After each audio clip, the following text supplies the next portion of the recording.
E hoje nós estamos aqui para celebrarmos a ceia do Senhor até que Ele venha. A ceia é um momento de reflexão. E hoje nós vamos trazer uma reflexão para os irmãos, e que os irmãos entendam bem que quando nós, pastores, estamos estudando a palavra de Deus para trazermos uma reflexão à igreja, primeiro Deus fala conosco. Porque nós tiramos essas mensagens dos nossos momentos devocionais com o nosso Deus. Então não pense assim, é apenas uma palavra para nós, é uma palavra para o pastor também. Abramos a Bíblia, por favor, no Evangelho do nosso Senhor Jesus Cristo, segundo escreveu Mateus, no capítulo 26. Vamos ler dos versículos 20 ao 25. Depois de uma escola abençoada e onde aprendemos tanto, não é? Vamos refletir um pouquinho agora sobre a ceia do Senhor. A irmã Sinalva falou sobre o amor desta igreja para comigo, e eu também externo meu amor para com esta igreja, viu? Que bom que andamos de mãos dadas. Talvez a versão que esteja aí posta não seja a que eu vou ler, mas não tem problema não, você acompanha que o sentido será o mesmo. Mateus 26, do 20 ao 25, onde está escrito assim: Ao anoitecer, Jesus estava à mesa com os 12. Enquanto comiam, disse: Eu lhes digo a verdade, um de vocês vai me trair. Muito aflitos, eles protestaram um após o outro: Certamente não serei eu, Senhor. Jesus respondeu: Um de vocês que acabou de comer da mesma tigela comigo vai me trair. O Filho do Homem deve morrer, como as Escrituras declararam há muito tempo. Mas que terrível será para aquele que o trair. Para esse homem seria melhor não ter nascido. E Judas, aquele que o trairia, também disse: Certamente não serei eu, Rabi. E Jesus respondeu: É como você diz. Enquanto comiam, Jesus tomou o pão e o abençoou. E em seguida partiu em pedaços e deu aos discípulos, dizendo: Tomem, comam, porque este é o meu corpo. Amém. E graças a Deus. Meus amados irmãos, nós estamos aqui diante dos últimos acontecimentos que antecederiam a crucificação do nosso Senhor e Salvador Jesus Cristo. O Senhor Jesus, ele está aqui em Jerusalém, ele foi para lá para a festa da Páscoa. Ele já havia anunciado por repetidas vezes que ele iria morrer lá em Jerusalém. Ele já havia sido ungido em Betânia por uma mulher, dando um simbolismo para a sua morte. Judas já havia ido aos principais sacerdotes, eruditos da lei daquela época, para oferecer Jesus, para traí-lo. E aqui agora nós encontramos o Senhor Jesus celebrando a ceia com os discípulos, celebrando a Páscoa com os discípulos. Páscoa esta que se transformaria na ceia do Senhor, que nós também celebraremos daqui a pouco. Nós estamos aqui no último momento de Jesus. A última refeição é o lugar da última conversa, é o lugar da última chance para o arrependimento. Os discípulos estavam tendo seus momentos finais com o Mestre, e dentre eles, Judas, participando daquele momento tão especial com Jesus. Quando nós olhamos para a cultura judaica, nós vamos ver que a Páscoa era a maior celebração para o povo judeu, porque fazia com que aquele povo se lembrasse e celebrasse a libertação da escravidão do Egito. Essa Páscoa, ela era celebrada com um cordeiro, um pão sem fermento e vinho, tudo cheio de muito simbolismo. Libertação, aliança e sangue. E o povo entendia tudo o que estava acontecendo ali. O sinédrio, ele via Jesus como uma grande ameaça, porque Jesus se autodeclarava Deus. O Pai e eu somos um. E é claro que os membros do sinédrio estavam ali para averiguar tudo quanto Jesus falava, tudo quanto Jesus fazia, tudo quanto ele realizava. O problema não estava em querer prender um falso profeta. O problema estava em eles não reconhecerem quem era Jesus. Eles eram conhecedores da lei, conhecedores da palavra escrita até aquele momento, mas não eram bons entendedores. Eles não conseguiram identificar o Messias, o Salvador, enviado por Deus para salvar a humanidade dos seus pecados. E por isso eles queriam matá-lo, eles queriam prendê-lo. E ali estava Judas, pronto para entregá-lo. As 30 moedas de prata eram o valor pago por um escravo. E isso aqui mostra como eles tratavam o seu Senhor, com desprezo ao Messias, ao Salvador. Mas para a nossa reflexão, o que muito me chamou a atenção neste texto é que Judas, ele estava no meio cristão. Judas andava com Jesus, fazia parte do colégio apostolado, mas, olha a conjunção adversativa, mas, segundo João 17:12, Judas era o filho da perdição. Ou seja, Judas parecia ser, nas palavras, nas companhias, porém, Judas não era um verdadeiro cristão. Estava no meio do povo de Deus, mas não fazia parte do povo de Deus.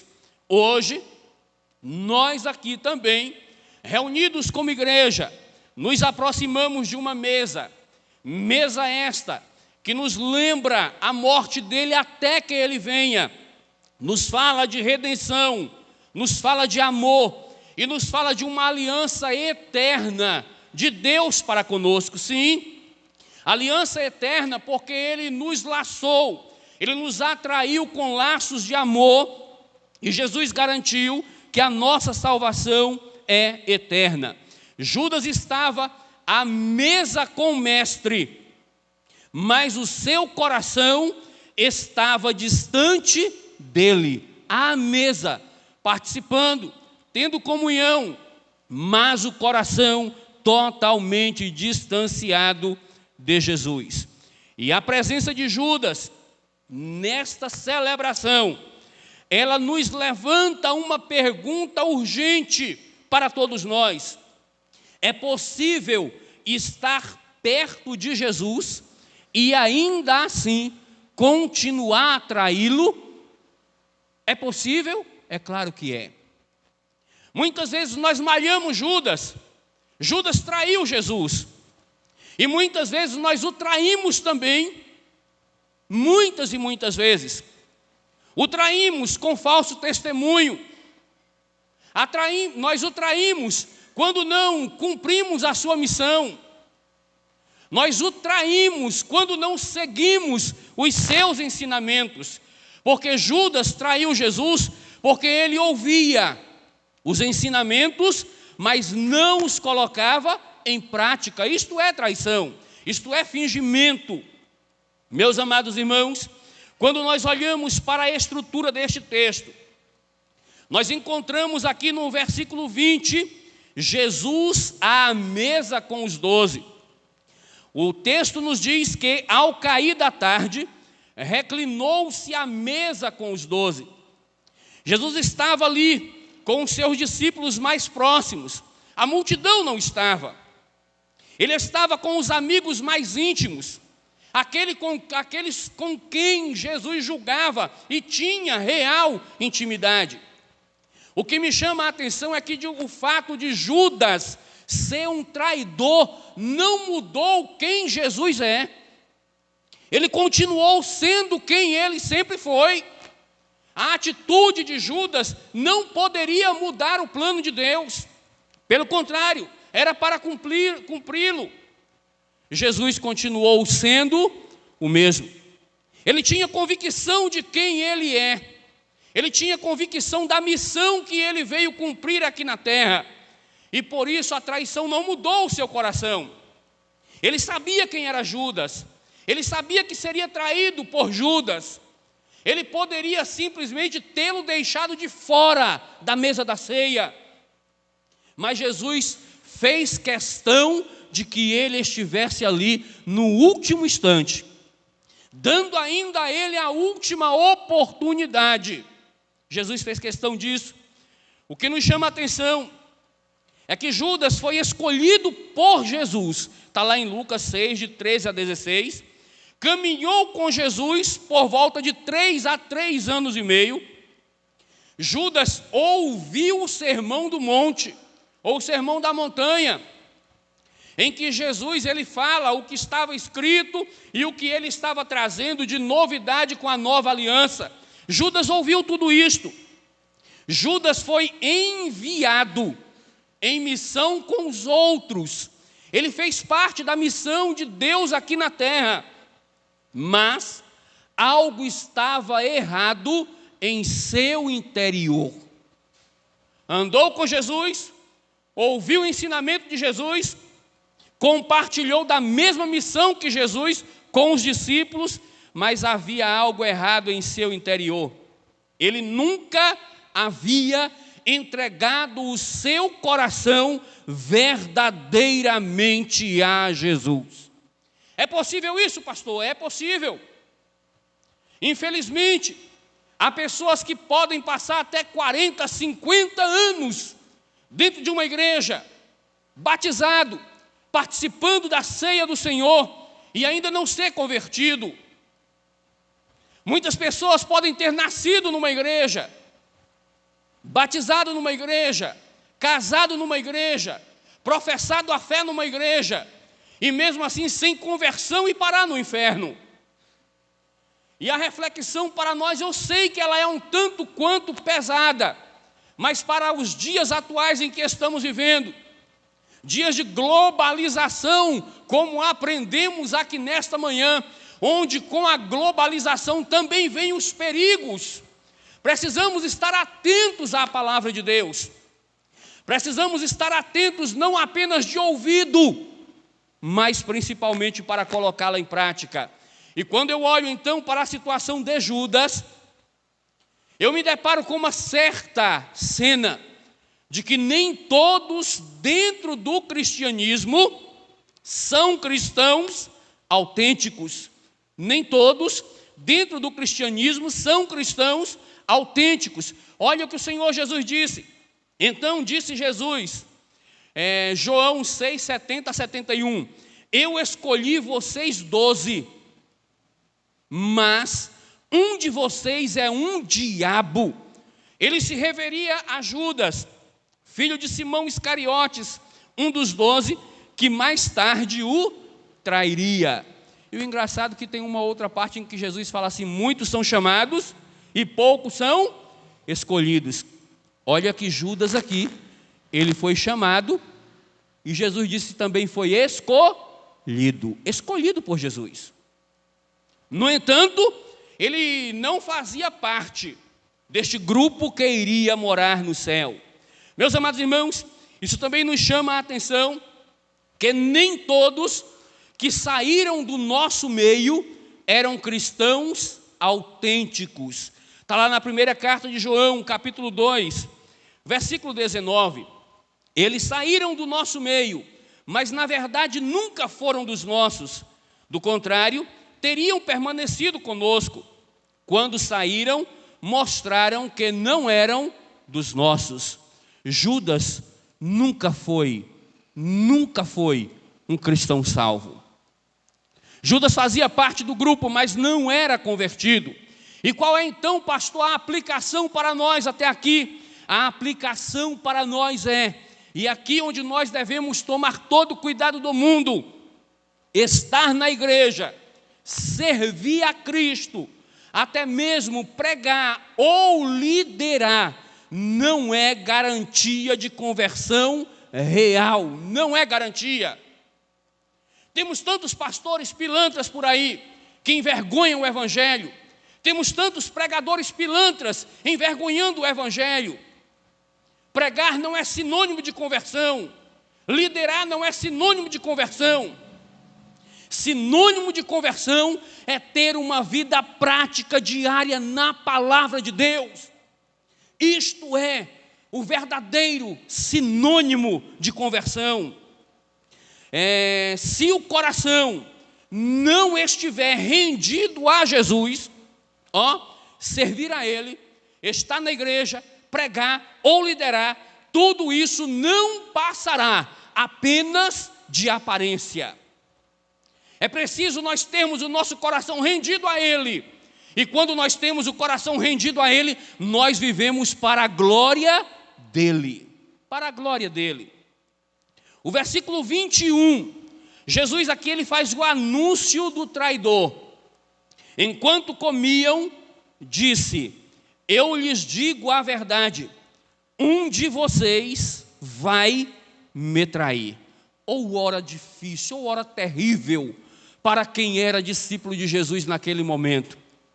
Ouvir Jesus dizer assim: olha, um de vocês irá me trair. Isso trouxe perplexidade para todos eles, porque eles não tinham como conhecer o coração do outro, apenas Jesus. Apenas Jesus, que no atributo da sua onisciência, ele sendo Deus, ele sabia do plano redentor de Deus, sabia que ele seria traído e sabia por quem ele seria traído. Mas por que os discípulos não suspeitaram de Judas? Por quê, irmãos? No decorrer da caminhada cristã, a gente não acaba percebendo quem realmente é convertido e quem não é. Mas por que os discípulos não suspeitaram de Judas? Porque Judas era uma pessoa manipuladora. Judas tinha uma aparência enganosa. Judas, por exemplo, ele falava com uma piedade que não era a verdadeira intenção do seu coração.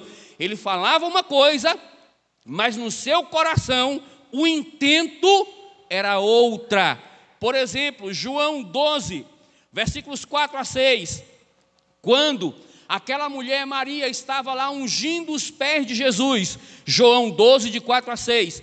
Mas Judas Iscariotes, o discípulo que em breve trairia Jesus, disse: este perfume valia 300 moedas de prata, deveria ter sido vendido e o dinheiro dado aos pobres. Não que ele se importasse com os pobres, na verdade, ele era ladrão, e como responsável pelo dinheiro dos discípulos, muitas vezes roubava uma parte para si. Que homem miserável! Que homem terrível! Falava uma coisa e agia levianamente. Olha, para que quebrar esse perfume tão caro e lançá-lo aos pés do mestre? Esse perfume poderia ter sido vendido por 300 moedas de prata. E esse dinheiro poderia ser revertido em ação social, dado aos pobres. Mas João, que aqui já havia passado tudo, e Judas inclusive já teria morrido, João escrevendo diz: a preocupação dele nunca fora com os pobres. Na verdade, ele era o tesoureiro do grupo. E quando o dinheiro estava lá, ele retinha uma parte para ele.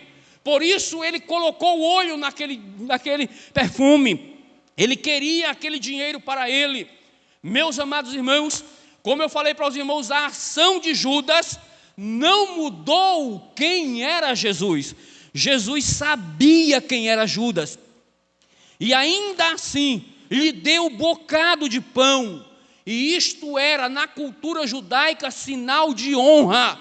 Jesus estava honrando aquele que o iria trair. E o próprio João diz que Jesus o amou e o amou até o fim, não com amor fingido. Jesus honrou a Judas, deu um bocado de pão, honrando, mas mesmo assim, Judas endureceu o seu coração.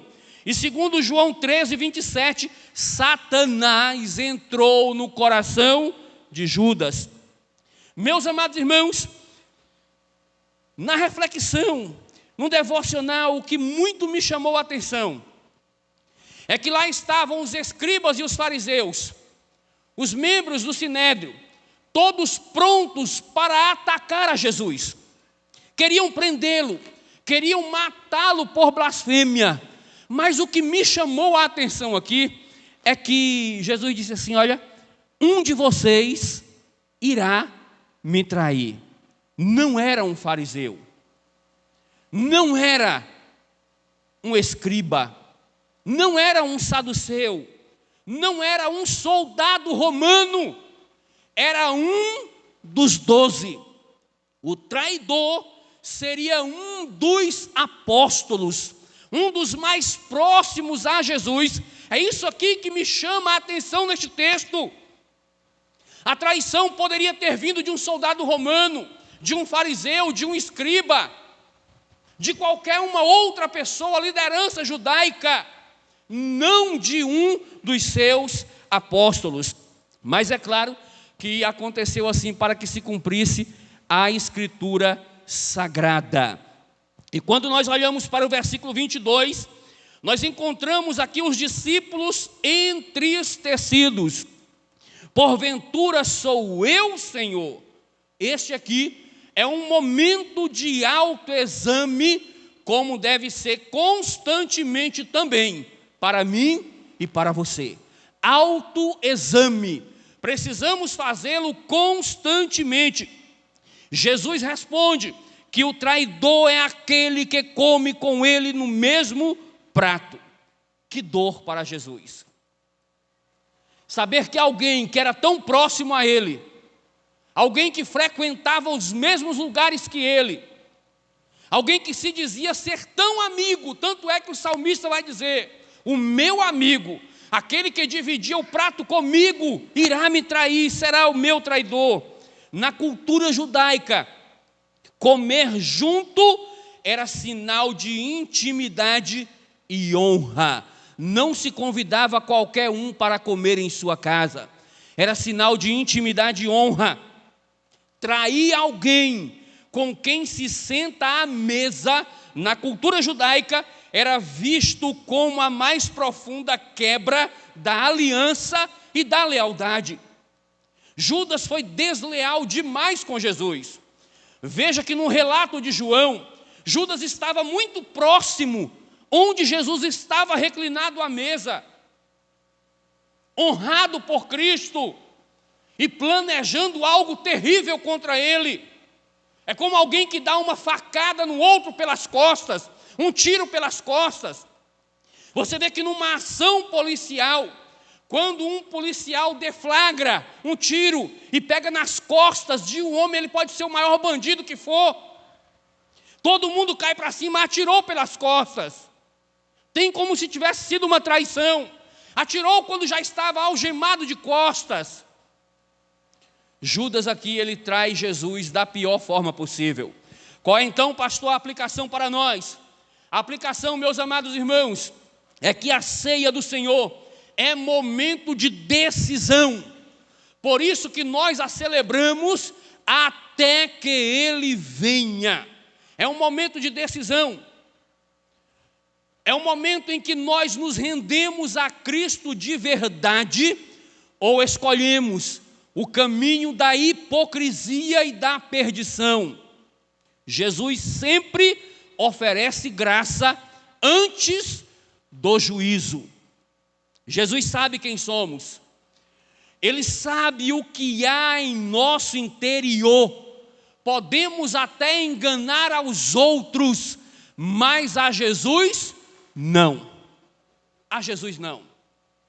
Aqui na primeira igreja batista não há, mas por aí afora, nos arraiais cristãos, existe muito. muita gente enganando aos outros e a si mesmo, mas a Cristo ninguém engana. Quando Judas pergunta, porventura sou eu, Senhor? Ele diz assim, olha, tu o disseste. És tu, Judas. Eu sei que és tu. Vais logo cumprir o que tendes a cumprir aí. Corra, faça. Versículos 23 a 24, irmãos. Jesus responde e declara o destino do traidor. Aqui é onde está o problema. Para aqueles que são enganadores, para aqueles que são traidores da palavra de Deus, é que Jesus declara qual é o destino deles. Olha aqui, ai daquele por quem o Filho do Homem é traído. Ai daquele, ai. Eu me lembro que quando eu era criança, quando eu fazia alguma traquineza que minha mãe falava assim, ai do dia em que eu te pegar, misericórdia. Chega, tremia na base. E minha mãe era assim, ela me deixava fazer uma travessura hoje a primeira vez, depois a segunda, na terceira ela me pegava. E quando me pegava na terceira, ela falava assim, olha, eu estou te pegando hoje por causa disso, daquilo e daquilo outro. Antes tivesse pegado uma vez por vez, porque o negócio não era bom. Mas quando ela falava ai, eu já sabia que o negócio não estava bom para mim. Não estava bom. Irmãos, eu sou colérico e joguei bola a minha vida, praticamente a vida inteira. Mas Ernesto, quando um cabra eu ia marcar um gol, ou dava um drible em alguém, que me passava a rasteira, daquele jeito que gostam de bater, podia esperar que antes de o jogo terminar, eu ia descontar. Eu ia descontar. E há mais ou menos uns 15 dias, eu me encontrei com um rapaz aqui na feira de Guaí, que ele é lá da minha cidade, e ele vai me ver com a camisa assim, Jesus transforma. Ele estava numa mesa bebendo cerveja e me chama, pastor, faz favor, rapaz, deixa eu tirar uma foto com você aqui para mandar para os seus irmãos. Eu tinha uma vontade imensa de te encontrar. Eu falo para o teu irmão que transformação que Jesus fez na tua vida. Para mim, ele falando, rapaz, tu eras nervoso demais, viu? E Jesus te transformou nesse cordeirinho aí, ele bebendo. E eu, glória a Deus por isso. Glória a Deus por isso. Jesus transforma. Judas, ele endureceu o coração. Em João 13, nós vemos que Satanás entrou nele, ou seja, a escolha já havia sido feita. Satanás entrou no coração de Judas, porque ele já havia escolhido trair Jesus. E mesmo cheio de remorso, porque Judas não se arrependeu, ele teve remorso do que ele fez. Mesmo cheio de remorso, Judas não se arrependeu de verdade. Ele tirou a própria vida sem ter voltado para o mestre. Morreu. Olha que coisa terrível. Judas morreu, Rogério, perto da religião, mas longe da graça de Deus.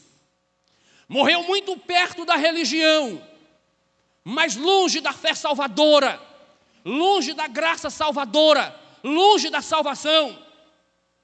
Tão perto e tão longe. Tão perto e tão longe. Como entender isso, pastor? Há muitas pessoas também, dentro de igrejas por aí afora, que não estão interessadas em servir ao dono da bênção, estão apenas interessadas na bênção do dono. E aqui há uma distinção muito grande, porque aquele que está interessado no dono da bênção, ele sabe que ele é servo e que o dono da bênção é Senhor. Por todas essas razões erradas, o fim de Judas não poderia ter sido diferente.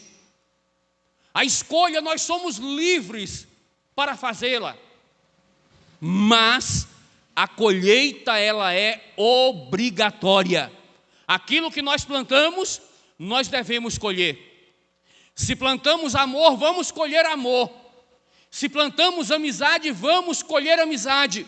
Se plantamos o contrário, também colheremos o contrário, porque a lei da colheita, ela é bíblica. Aquilo que o homem plantar, ele colherá. Mateus 27, 5.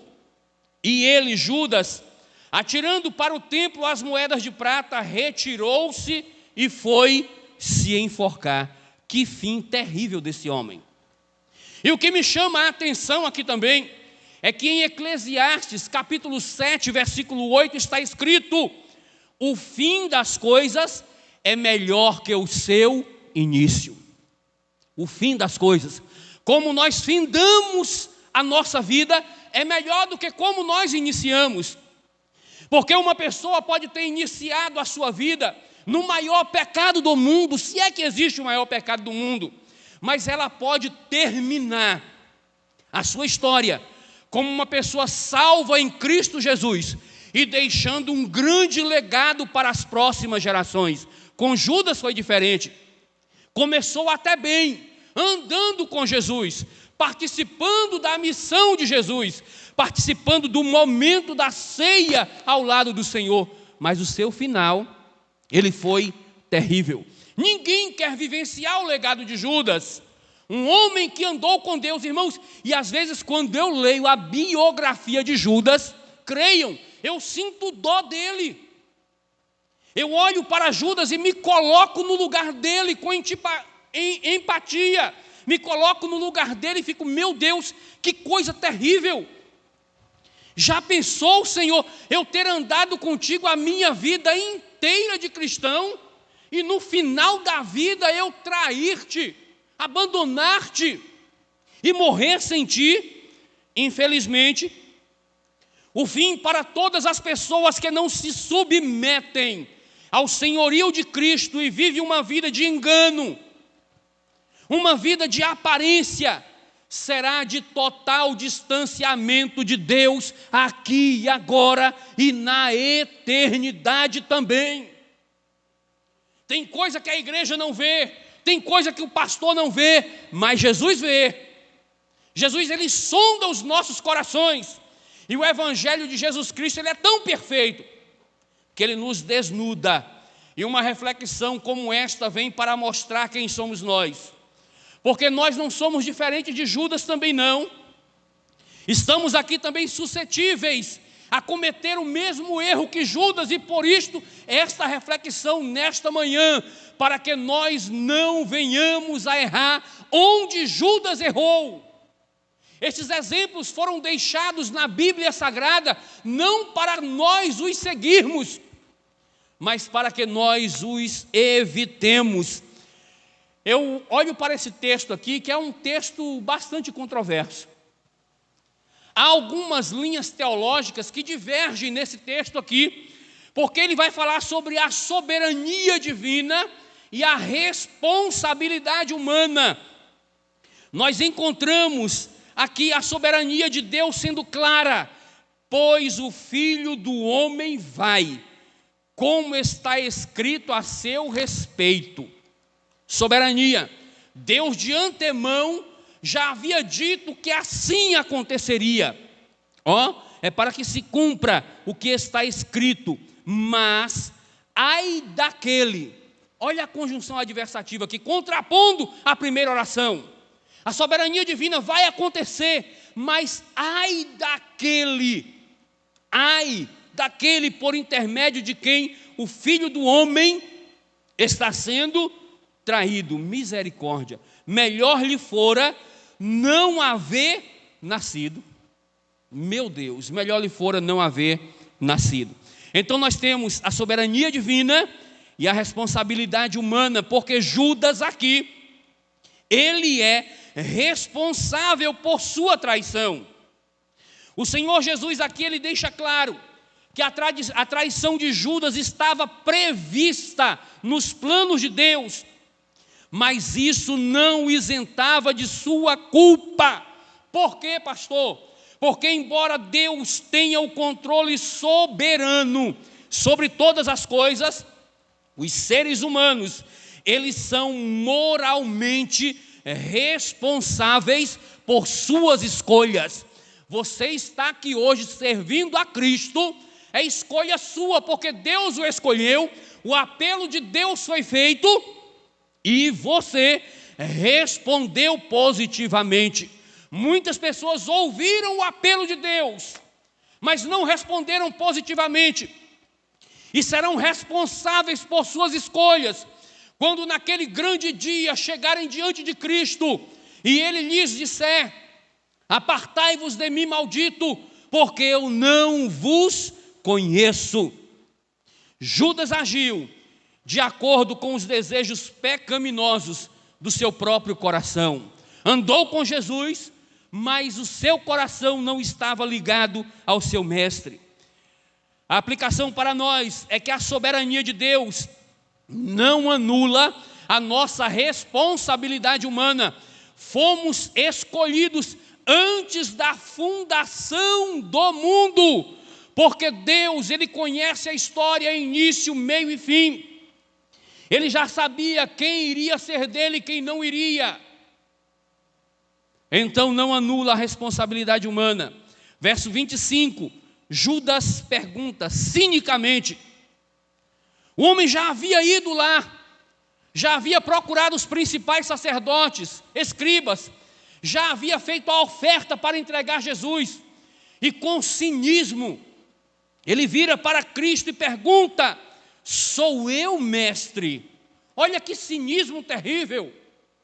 E Jesus confirma: tu o disseste. Jesus, ele não esconde a verdade.